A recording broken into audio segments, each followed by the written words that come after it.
All right, everybody. Welcome back to the Cotton Mafia podcast. Me and Tyler are here with Larry Black. He's a gin manager at the Central Rolling Plains Co-op in Roscoe. He's been the 2019 Gin of the Year, 2013 president of the Texas Agricultural Cooperative Council, and currently he's on the president of the Cotton... Third vice president of the Cotton Ginners Association. Is that right, Larry? That's it. Okay. Kind of what we're going to talk about today is ginning, just problems that you can see coming from a producer that you've dealt with, stuff like that, and maybe stuff that's going on at the gin right now. So we'll start right there. So what's going on at the gin? Well, we're in repair season. We've just finished a above average crop, not a record crop, but we just finished a good crop. And this is the time of year that we take everything apart. I'll be having some pictures later of, for instance, channel saws. You guys are familiar with channel saws that are in the burr extractor on the strippers. Your cylinders are, well, yours are bigger because you have the 770, but the 60s and the 690s are 52 inches wide. Ours are 10 feet wide, and we have a total of 10 cylinders in our stick machines. So you can imagine how many screws and saws and all that is. Then you have another set of saws in the gin feeder over the stand. So we're changing all of those this year. We didn't change any this past year because of the short season. We try to change every other cylinder. We try to change, every other year a cylinder. So anyway, this year just catches us doing all of them. That's a major repair. We're doing some work out back on our trash stacker to stay in compliance with the TCEQ, maintain our air permit, and we're also doing some additional work on our fire suppression system, which we've been working on for the burr pile. We've drilled a well. We have a 10,000 gallon tank. We have a couple of pumps that will move quite a bit of water and to spray. Of course, the problem with us is usually when we have a fire, it's extremely cold. So if you're spraying water, it freezes. Yeah. And we got to deal with that. But those pumps, do they have to stay winterized at all times, or do y'all have to go out there during the year and drain them? We try to drain them after every use. Okay. So we were kind of talking about this before, but how'd you actually get into ginning? Purely by luck. I was a high school graduate, went on wheat harvest, came back from Montana, and I had signed up in the National Guard. I went to boot camp that year. When I got back, I didn't have anything to do. So I went and talked to my best friend in high school. His older brother managed the gin there in Quanah. And I talked to him, and I was like, Gary, I need a job. And he told me, well, go out to the gin and do such and such. I knew where the gin was, but that's about all I knew. Luckily, I knew a couple of the guys inside of the gin that were working in there, and I asked them, what am I supposed to do? And they told me, and that was kind of the start of everything. I was an office boy with a side gig of keeping the old M farm halls running and lining up trailers, catching cottonseed, those kind of things that we used to do back in the day. Then I became manager. That all happened in 81.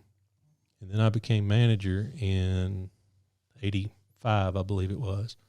And I was at Quanah until 2002 when I came to Roscoe.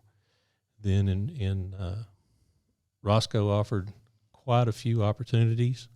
We've been blessed with some good crops since I've been there. It's not anything that I've done. We've done, of course, a merger with the Inadale, between Roscoe Co-op and Inadale Co-op, and created Central Rolling Plains Co-op. We have grown the gin from an average. When I got here, it had a 5-year average of about 15,000 bales. We now have an average of 65,000 bales. Our acres have increased. We have a huge footprint for an area to gather cotton from. And I've been fortunate. I've got a great board that I work for. They're very supportive of what I do. They're encouraging as far as being involved in the different organizations, which is why I've been fortunate enough to hold offices in the major ag like the Co-op Council and the Texas Cotton Ginners Association.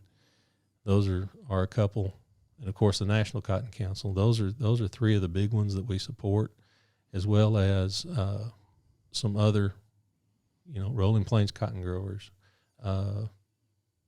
the boll weevil eradication business. We support a lot of groups, if you will, and it's all it's very informative.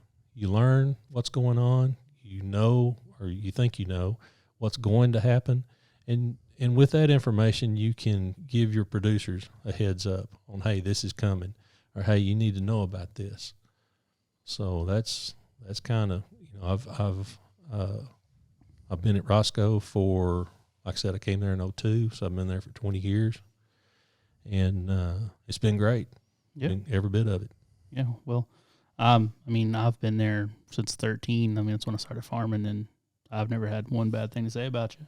And I know gin managers from everywhere. So one of the cool things that, I don't know if this was your idea or not, but it's happened under your watch, is the gripe sessions that we don't have landlords out there in the gin, like a gin meeting does. We just have producers. And I think that has really helped out. That's been one of the things that after we did our merger with Einadale, between Roscoe and Einadale, Einadale did things a little different than Roscoe. Roscoe did things a little different than Einadale did. So the board felt like we needed to have a means of communicating with our producers to find out exactly what's going on.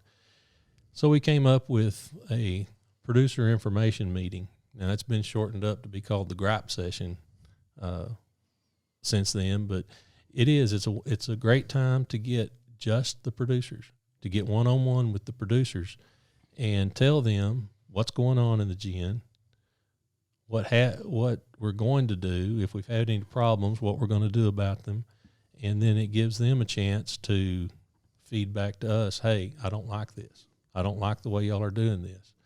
We had one of the things that, and I never knew this was an issue, but evidently we were rolling up the tarps wrong, and they're like I guess it wouldn't be round module, but just like an old square module. Yeah, conventional modules. Mm-hmm. We're rolling them up wrong. Well, what do you mean?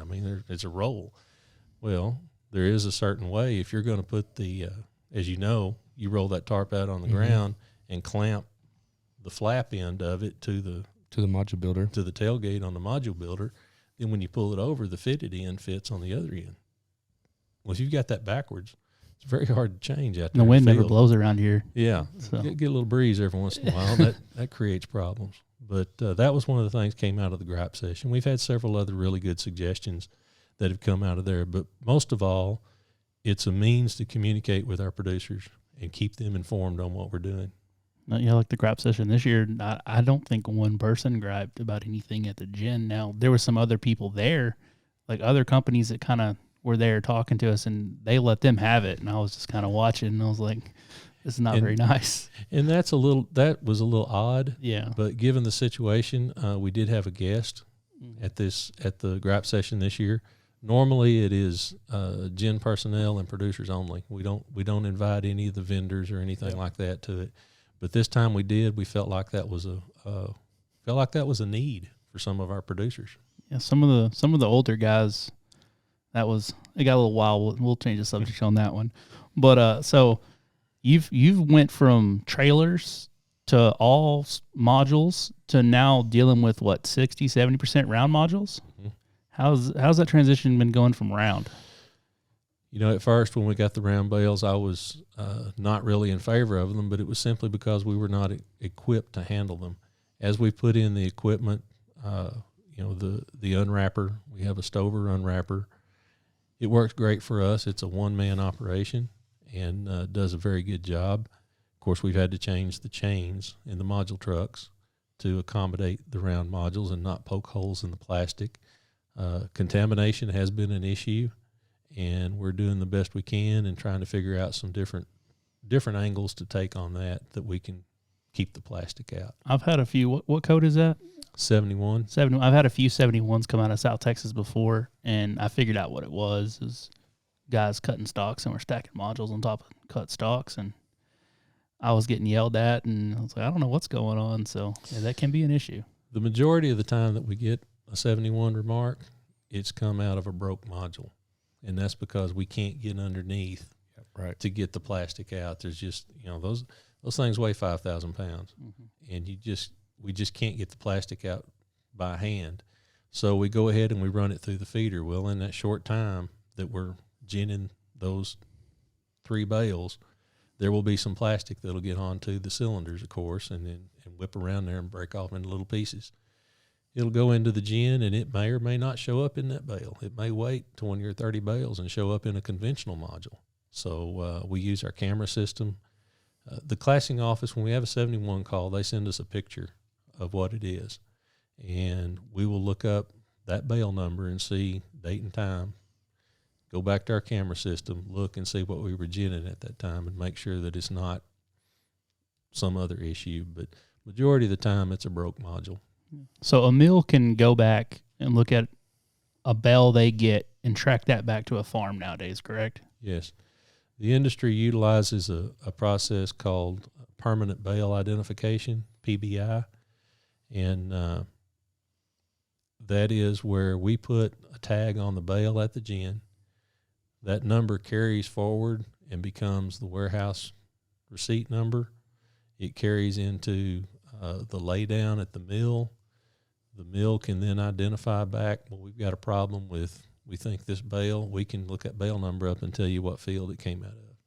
Now, one of the things, and I guess this is a good time to talk about it, one of the things that I had laying around was, this is... No, hold on one second. Well, let you grab that real quick for me. Yeah. Cool. Those on YouTube know what's going on, but right now Larry has given me some tags from the late 70s, probably is what we guess. Maybe I think so. Something like that. So back in the day, we've got this metal tag, and this would go on the strap because the majority of the bales were, for some of you guys that are really experienced, that means really old, you'll remember the buckles that used to be on the straps, and that's how they tied the bales out. This would go around the strap, and then this number would be the bale number at the gin. It would go to the compress, and it would get issued this number, and this is the number that would go out into the mills and things like that. So when they tried to trace it back, you could trace it back to this. Then they had to get in touch with us and figure out that it was this, and we could figure out where it came from. Not a very good process. Not a real efficient system. But now they can just look on the tag that's on the bale, and it'll have our name on there as well as the number, and they can contact us, and we can tell them where it came from. So basically, someday you might be able to buy some clothing, some jeans, and be able to look at the tag on it, probably with your phone, and even like know exactly where probably this cotton came from that made this piece of clothing. There have been some jeans in the past that had a QR code in them. You could scan the code. Remember those? And it would tell you where that cotton was produced. I hope it wasn't from my farm. I do have one question back towards the plastic contamination. I can't remember if I heard or there is, but is there some new technology that they're trying to use to help catch it before it leaves the gin? It's like it's a UV or a light, isn't it? There is a lot of research going on right now in the industry on how to do it because it has become a major problem. I mean, when you wrap cotton in plastic, you're going to have a problem. And a lot, the harvesters have converted to the round bales really quick, so the percentages have jumped up, and it's more efficient to do it that way. So there's a lot more plastic out there than there was. And if you're putting that plastic into cotton, it becomes a problem for the mill as far as a contaminant in the cloth, because usually they won't really find it until it becomes material. But in the industry, we're looking at some things with we're looking at some cameras that are color oriented. So it'll scan like where the cotton comes down the apron on the gin stand. It'll scan that. We're having a hard time telling the difference between yellow wrap and a stick, bark, or not bark, but the stalk. That's what I'm trying to say. Mm-hmm. The yellow, you can think about it, the yellow wrap. Fairly similar shade if you're moving real quick. Exactly. So if we started having contamination issues where they're actually like starting to become major issues, the thing might be to change colors possibly in the future? They're talking about that. The new color is the blue Pantone Econo wrap 306. It's a little bit different than the Econo wrap. The color that works best is green. I read some of that this year. Dark green, because it's not in the color quadrant that stalks would be. Right. Or we even had trouble with, on some of the tests, they even had trouble with some of the yellow cotton, the cotton that had stayed in the burr and got stained. Picker guys listening to us right now are going to be like, what are you talking about? So yeah, it's just contamination issues. How many of those did we actually see come through? We had 12. I think we had 8 the year before. We had a few more than that this year. But one thing our board does, and one thing our co-op does, we feel like that if that contaminant gets in there and you get a call, a 71 remark, we will pay you for that. That's about a 30-cent discount, 31-cent discount on the loan chart, and we'll pay you the 31 cents. Okay. So the producer is not out anything on that. That's a good deal. So besides all that, how have you transitioned into moving around modules? Have you been using trucks and just everything, and you can figure out? We're still using module trucks. Everything, when I talk to my counterparts, they're all saying that about 30 miles seems to be the breaking point for, if you're hauling modules farther than 30 miles, a flatbed works better. But if you're 15, 20 miles, the module truck is just faster, because it's, it goes out, self-loads, come back, self-unload, done deal. But it's only hauling 4. So 4 round modules. So if you're going out farther, 30 miles or farther, take the flatbed out there, take a loader out, load up 8 on a load, bring it back to the gin, unload it, and we would unload in groups of 4 so that our yard truck could still pick it up and put it on the module feeder. And I see us doing more of that as we get a larger percentage. But at this point, we haven't really found a good groove. We've tried a few times hauling on flatbeds, and we just haven't got there. Yeah. With the new 770s and gaining a few more inches on the belt, is there still plenty of room in the module trucks, or is it? No, it's pretty tight. As a matter of fact, our unwrapper has a little bit of problem handling that bigger module because of when it comes down with those arms, it fits a 690. Mm-hmm. The 770 being bigger, it bites into the bale, and then it can't turn. So we're looking at changing the geometry on some of that and see what we can do. That's a thing we're talking about this year. I've noticed they kind of marshmallow out to a lot more than a 690 does. Yes, and in my opinion, that's because they're using the same wrap. Mm-hmm. I mean, the 690 is designed to have like 3 1/4 wraps on the bale. When you use that same length and go around the bale, it comes out of the 770 that's 4, 6, 8 inches bigger. You wind up with about 2 3/4 wraps. So you got a weak spot there that will let it stretch a little bit. Okay. So like, say for the listeners, if you were a producer of cotton right now, what would be a question you would want to ask your ginner this time of year, or just in general? Well, I feel like we've probably addressed that through our gripe session, because we've told our producers what we're going to be doing and listened for their input also. If I were, the things I want to know is, how are you repairing? Don't just give it a lick and a promise. I mean, you really need to get in there. In our stripper cotton, we're handling a lot more dirt. We're handling a lot more sticks.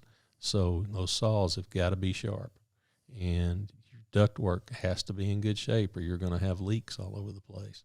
So the keeping the saws sharp, keeping the grid bars sharp in the lint cleaners, that's another little thing that will help your grades quite a bit. And I'd want to know that my gin is doing the best it can as far as moisture restoration goes. We are actually putting in a new Samuel Jackson Steamroller 3 this year. We've pretty well worn out our 2. What that does is, what we're doing on that is we're restoring the moisture in the bale back up to around 7%. The rule is you can go to 7.5, and we may try to do that on a little more, because we're trying to get every bit we can for the producer. But we're figuring that, you know, it's like I always say, that it doesn't seem like it's a lot, but if you're increasing the moisture from 5% to 7%, you're gaining 2%. Well, that's not really a whole lot on a bale, 10 pounds, you know. And of course this year at $1 a pound, let's say, well, it's $10. Most year it's at 70 cents. Well, it's closer to, you know, whatever that is. So at $10 a bale, that still doesn't sound like a whole lot until you factor in that we ginned almost 86,000 bales.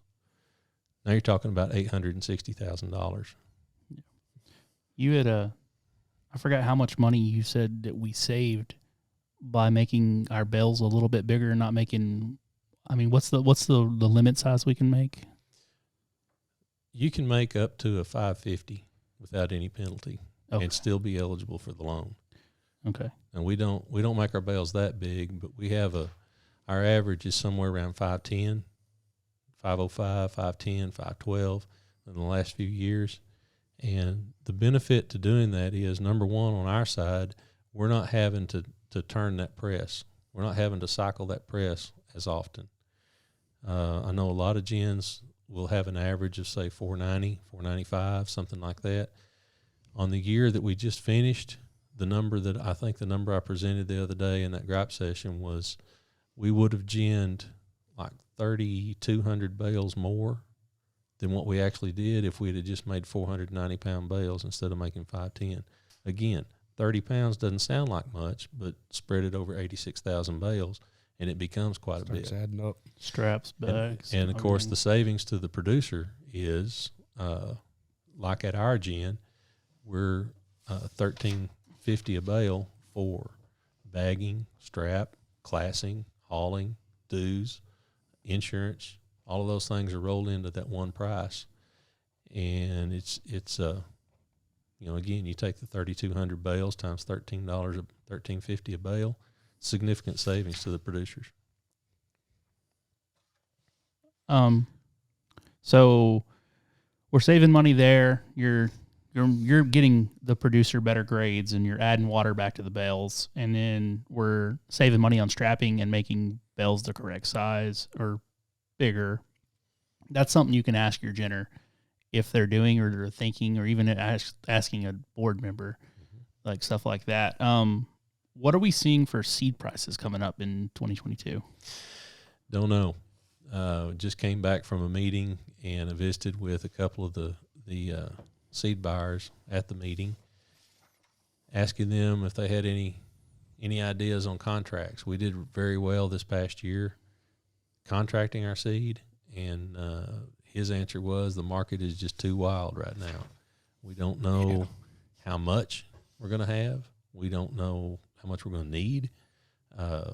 Prices are just all over the place. Well, oil seeds, there's a lot of oil seed stuff that comes out of Ukraine and stuff, and if they don't get their crops planted, I mean, they're not directly involved with cotton, but I could see how that can make it go up. Cottonseed oil pretty well follows palm oil, soybean oil, things of that nature. So as those prices stay up, yes, the seed price stays up. Speaking of seed, not necessarily price, but seems like the last 3 or 4 years, our gin has really picked up on the production side of stuff for different companies. How has that changed? I wouldn't say changed ginning or changed the logistics, but has it created more trying to figure out exactly when to gin and how to gin certain fields? Well, it's become, this last year we had 10%, 9.8% of our cottonseed was seed block. And what that does for the producer is it gets them a little bit of money up front per acre, and then it gets them a premium price on the backside. So it's a good deal for the producer. For us, we're able to get the same price that we contracted on our higher seed this year, and we're able to get a little bit of a processing fee out of it, and that alone amounted to right at $1 a bale this year, just on the seed block business. So the seed block's making the gin a little bit of extra money. Making a little bit of money. It's a little bit of stop, clean up. We like to do live catches as opposed to putting it in the box. We like to put the seed directly in the truck. That way there's no chance of contamination. There's no chance of getting anything mixed up or anything like that. So we do most of ours that way. We do have several seed boxes, and we've put a couple of different varieties into the boxes and some of our bigger lots. The thing we do, and we do this really with all of our cotton, we do what's called block ginning, and that's where we'll gin your entire field. If you say you harvest 10 modules today and you turn them in, and you harvest 10 modules tomorrow and you turn them in, and then 10 the next day, we'll hold them all till it's time to gin all 30 of them together. That does a couple of different things for us. It makes us more efficient because we're not having to stop and change producers. To be totally honest, we don't stop and change producers anyway. We just try to get as good of a cutoff as we can. As y'all well know, you'll see some grade, your first grade or your last grade may be a little bit different than the rest of it because we got a little bit of somebody else's cotton in yours. But that makes the gin a whole lot more efficient because when you have to stop and tie out remnants like what we used to do, that takes time. Then at the end of the season, you've got a whole bunch of remnants sitting around that you've got to put together. That takes time and labor. So that's one of the ways that we try to help on our efficiency. Okay. Last episode we had Chase on here, and he was talking about the trust protocol. Is our gin? I saw when I signed up after we had that recording. Is that something the gin signed up for too? We are in support of the U.S. Cotton Trust Protocol, and some of the meetings I've been at lately, it looks like, to get anybody to do anything, you got to have some incentive. And right now, there's not a lot of incentive to do that. But I think going forward, there's going to be some price premiums for cotton that's enrolled in the protocol. So I think that will help quite a bit. And it's not that hard to do. It's, they want you to be more sustainable. That's kind of the buzzword in the industry. And it's not really like a contractor. You're getting a premium. Like they're not buying say I've certified 200 bales with the protocol. Even though those 200 bales, they're not really buying my 200 bales, needless to say, correct? Or how would they know it's my 200 bales? I guess would I need to talk with y'all to tell them I had X number of bales with them? When you sign up, I believe it's your tax ID number will tie to accounts, and the bales that come off of those accounts, if you've said that you're going to grow those more sustainably, that will track it. Okay. And like I said, they're talking about a possible pool, if you will, that they will purchase only protocol bales, and those bales will receive anywhere from 1 to 2 cents premium. I could add up. Again, not a lot of money, but you spread it over 500,000 bales or 750,000 bales, it's a lot of money. And I think that's how they're going to make the protocol work, is by offering that incentive. Now, there's a lot of the big names that are only purchasing cotton that they can prove that it's more sustainable, renewable, green, if you want to call it green. And those companies, Gap, Nike, a lot of things like that, that's what they want, because that's what the consumer wants. The younger consumer wants things they don't care about how Grandpa did it. They wanted things to last, and being more sustainable. That's what they're after. But sustainability, all of us don't really care for change. And you go in, especially you go in and you try to tell a farmer how to raise his crop, he's not going to appreciate that very much. Yeah, you can't get farmers to. But it's like you don't have to do things to be eligible for the protocol. You just have to say that you will. I mean, one of the options to the answers are, I will consider this for future. I think it was, I'm currently doing it, intend to do it, or intend to do it in two. I mean, there's like 5 different options. And there was so I signed up. There was one that said not applicable for my area. Right. And I think most of it wasn't applicable to West Texas. So. Well, and it's it like I said, it doesn't take that much change, because let's face it, farmers are sustainable anyway, or they wouldn't still be here. I mean, just because you say it's sustainable, a lot of guys all of a sudden start thinking it's the new cover crop or like minimal. But right. It's really, they start asking these questions, and some conventional farmers could deem being sustainable because you're laying off rows with the terraces, so you're holding water, you're deterring erosion. There's a bunch of different aspects to it than just the new way of farming, said to speak. So, I mean, I feel like most people are eligible. They just got to look into it. Just got to fill out the paperwork. Yeah, I think that's something that needs to be like pushed more by anyone in the ag world. In the cotton world let's try to get everybody signed up, because I mean, like that meeting we were at the other day, they were saying someday China or somebody might not be buying cotton unless it's even in the protocol. Right. So that could be an issue in the future. One thing I remembered to talk about, junior board. We have a junior board at our gin that we have older producers, and there's not very many of us young guys around, and the older guys are on the board, but the younger guys are not getting voted on. And you're trying to teach the younger guys how the board works, and I haven't seen that hardly anywhere else. How's that been working out? Well, first off, they don't like to be called a junior board. Oh, they are an advisory board. Yeah.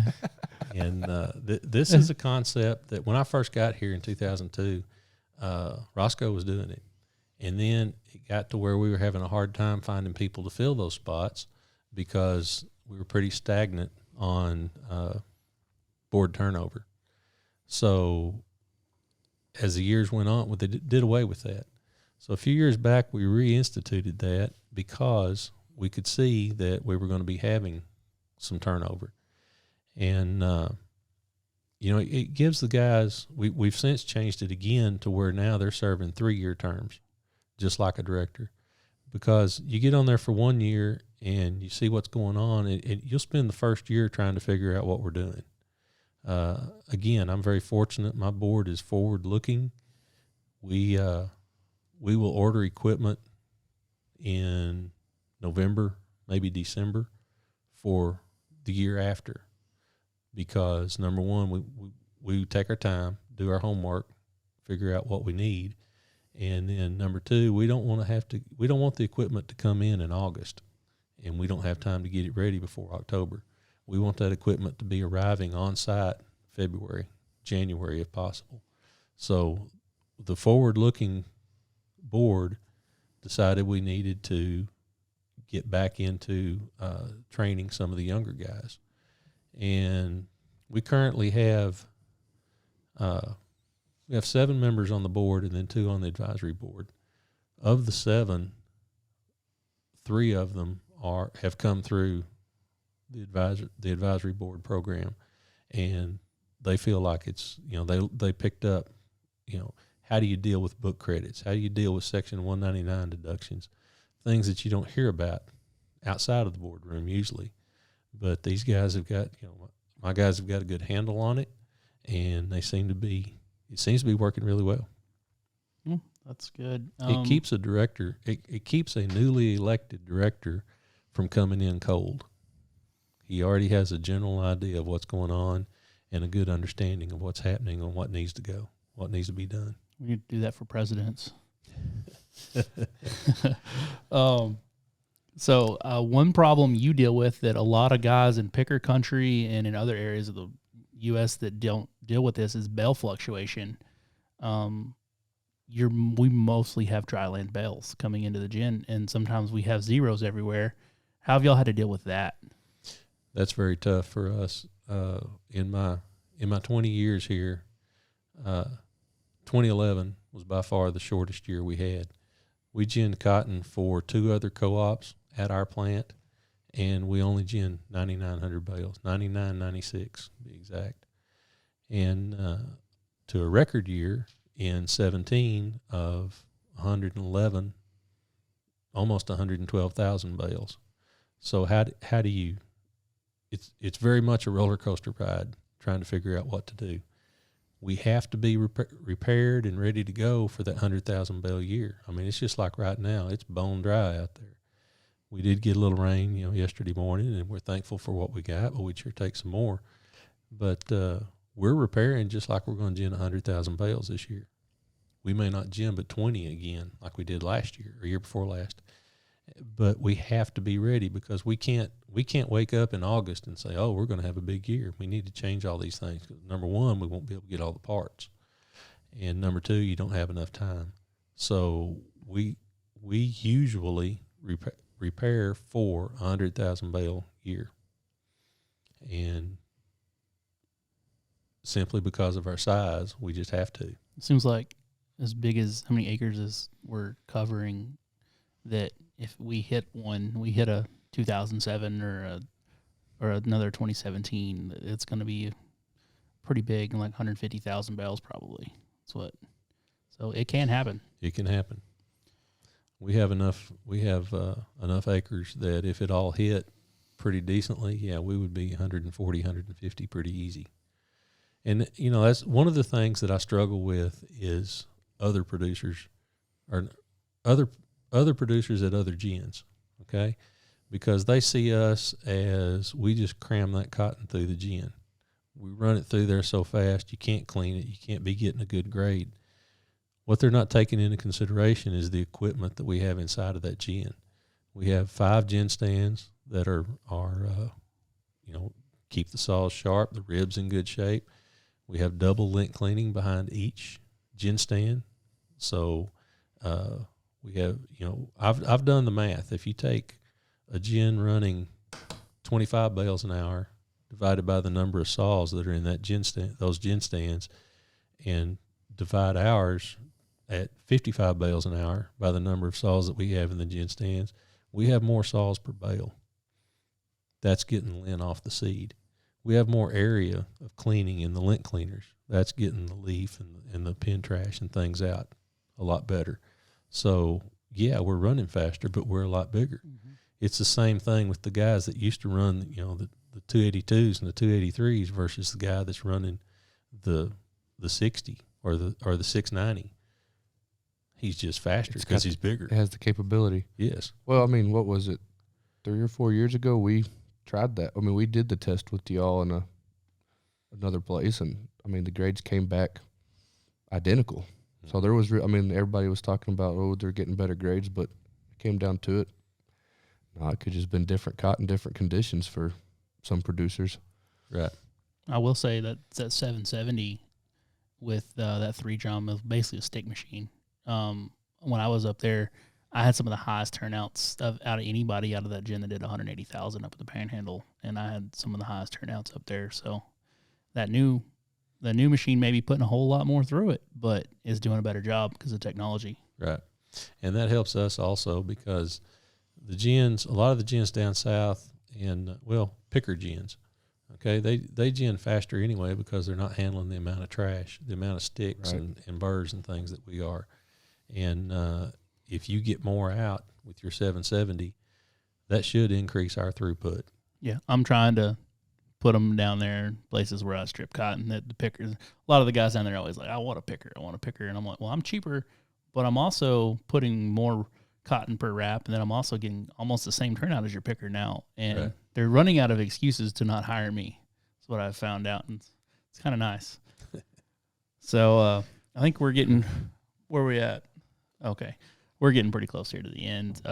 So I've been asking everybody the kind of question: what are you seeing is one of the biggest issues in the cotton world right now? Is just any problem you can think of that everybody's kind of seeing, or maybe you're seeing? It's a universal problem. It's labor. For instance, I've been looking at some stuff this week. Is the only reason these numbers are fresh on my mind. When I started in 1981, there were 796 gins in the state of Texas. That year they averaged about 4,000 bales of gin, and it was kind of a short year. But the next year was a bigger year, and they averaged about 7,000 bales of gin. The past 2 years, 20 was the most current data I could find on gins, but there's 185 gins. So we've shrunk by 600 gins over a period of 40 years. Each gin is now processing somewhere around 30,000 bales, and the gins are just bigger. I think there will be more and more consolidation going on. I think the gins that are that their average is, say, less than 10,000 bales, I'm afraid their days are numbered. But as those gins go away, and like I said, there were 600 went away in 40 years, so do the people. So does the skill. So does the know-how to run that gin. I mean, I look at you can tell an old ginner in a hurry because he can feel and see what's going on. And the new guys, I mean, he can feel the machine and see what's happening. The new guys are looking at the gauges or looking at the digital controls. The technology. Yes, the technology. Your gin's a merger of how many gins? 4? When it was created? Yeah, well, I mean, I know the Roscoe-Einadale merger, and then I know the Farmers and the Acme merger that happened in 81. And prior to that, I'm not really sure, but I've been told there used to be 5 gins in Roscoe. So it's total of 6. So counting Einadale, that would be 6 gins into one. So that's probably happening just about everywhere. Right. Okay, so labor, and how are you dealing with that? Just H2A, stuff like that, paying more? You know, we've tried the H2A program, and we were very fortunate to get some really good guys. It was actually some guys that had been here looking at equipment, and they ran identical equipment to what we have in Australia. So when they came here, it was just no problems. Showed up and went to work? It showed up and went to work. No learning curve. They already knew what was going on. It worked well. Unfortunately, you know, the short years that we've had, the travel restrictions that have been, we've not used H2A for the last 2 years. Will we use it again? Yeah, we probably will have to.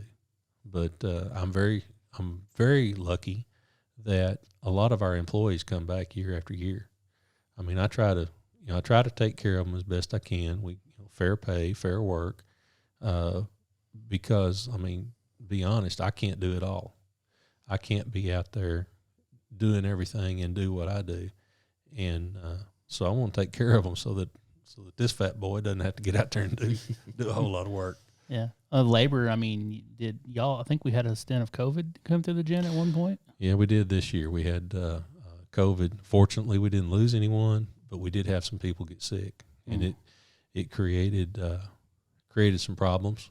But we worked through those. We were very fortunate that we had added a person, especially in the office. Kaysen filled in whenever Kelly got sick, and he stepped up, and things went well. You know, out at the gin, Marshall was sick and out a few days, and the guys that I had out there running the gin, they stepped up and did more things. So we all pulled together. Yeah, you can't beat that. Sometimes, I mean, we all deal with it. Almost every farmer I know, that's one of their biggest gripes is just labor, no matter what. And that's really one of the reasons I have a job. So, I got 2 questions for him. All right. Okay. So I know most producers, not us to say to be, but you got some of those older guys that have seen the progress of cotton from hand picking to stripper to, let's just say, 690, 770. So on your side of it, from ginning at 18 years old to now, I mean, most people don't get to see the inside of a gin, but what has been your most, in your opinion, the most significant upgrade for y'all? It has been fascinating to see the equipment grow. I mean, the first gin that I was ever around had 6 foot wide equipment. My gin at Quanah had 8 foot wide equipment. When I came to Roscoe, it's what they call a split 10 foot. So we had 2 sets of everything, 10 foot wide. And I thought, holy cow, it just, can't get any bigger than this. Well, now there are 12 foot equipment is pretty common. There is some 16 foot equipment being tested. And, I personally, I don't know how that's going to work. That remains to be seen, because I do think you can get too big. But the amount of cotton that's having to go through these gins, that's like I was saying, the average being around 30,000. You got to poke some cotton through there. And then, like you said earlier, the gin running 180,000. They have to get that cotton through there. They have to put in a lot of bales a day. Otherwise, your producer's sitting there waiting on his money. And the faster you can get through the gin, the more efficiently, and get his cotton processed to where he can get his money, he can go stop some interest at the bank, the happier he is. A lot of guys up there that I have noticed when I first started coming up there, they were all new to cotton. And I was like, let's kill this stuff and get it done, get it out. And they just kind of looked at me with a blank face, and they were like, what? Let's kill it. And they're like, how do we do that? So now I've got my big customer up in the Panhandle, and I'm like, let's kill it, get it done. And then we just start working through it. And he had all his money before. We had the machine out of the area and back here. And I think he had his last cotton check. Like, they were just following behind us, picking them up. And that's one of the things I've seen up there, that those gins are getting very efficient. And that's one of the things here that, I think for our people, we have a lot of baler strippers. We have, last time I counted up, I think we have 18 that come to our gin. And number one, they can harvest a lot of cotton. I was just about to ask, let's just say a really good day, what do you think the total number of bales that could be turned in if everybody's running? Yeah, I think we had over 300 modules turned in per day, a couple of days. And you do that, we're ginning about 90 to 100 a day. So every day you're getting 2 more days behind. Don't take long. You do that for a week, well, all of a sudden you're 2 weeks behind. And this year especially, the balers just kept running. Wind doesn't bother them. It was a dry year, so they didn't really have to stop at night. But they just kept rolling and turning in. It was unbelievable how many modules we were getting turned in, and consequently how far behind we got quick. It's not really fair to the guy with the module builder when there's 3 CS690s running in a field, running at 9 miles an hour, doing basically road gear in 200-pound cotton, just knocking out 160 acres in 2.5 hours. And then if you're on a basket stripper, you're getting behind every day with the gin.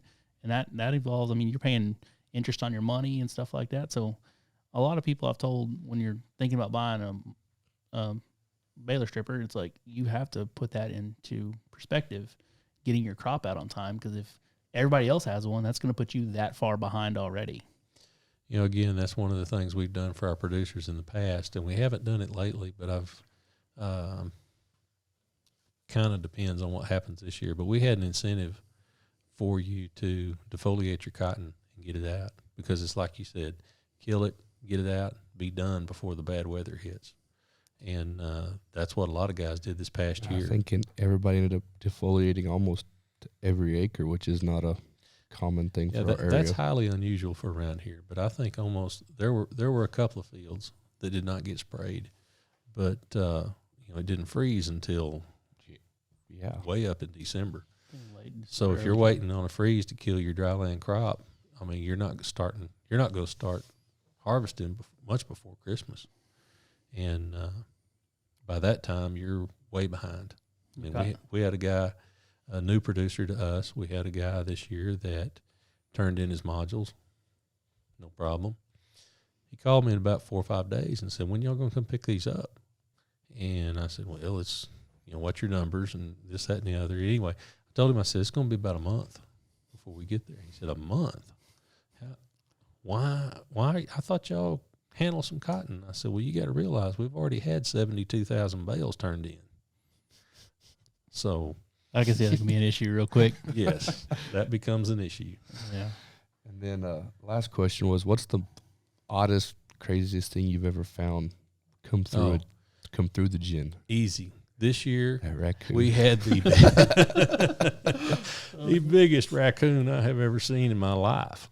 I mean, I bet that sucker weighed 45 pounds, a bunch. Would you ever figure out where he came in or where? It was a strange deal. We had the electricity go off about 2 or 3 in the morning, and electricity was off for about 15 minutes. And the guys went to cranking back up the gin. Well, when they did, they had a conveyor that was choked up. So they thought it was just cotton, and they're getting the pipe wrenches on it and trying to turn it. And it's not turning. And anyway, he got kind of compacted in the end of the conveyor. And when they pulled him out, look me up on Facebook and scroll through there. You'll see that. He wasn't very picture. was he alive? No, he wasn't alive. No, Okay. He was. Fortunately, he wasn't all cut up or anything like that. But gosh, he was huge. He was huge, and that is by far the strangest thing I've seen. I think me and Tyler need an episode of things we found in cotton strippers. we could go on for an hour on that. Yeah. Okay. Well, Larry, I think we're just about going to wrap it up here. Anything you need to? Nope. All right. Well, everybody. Appreciate what you're doing. I think Cotton Mafia is a pretty cool term. It's actually not my term. I stole it from some kids had some hats made I saw a long time ago down around San Angelo. And I don't think they ever did anything with it. And I've been using the hashtag on TikTok forever. So I guess I just kind of own it now. So it is what it is. Sorry. Not sorry. But all right, guys. Well, that's been Larry Black with the Central Rolling Plains Co-op. And appreciate having you on. Okay. Thank y'all.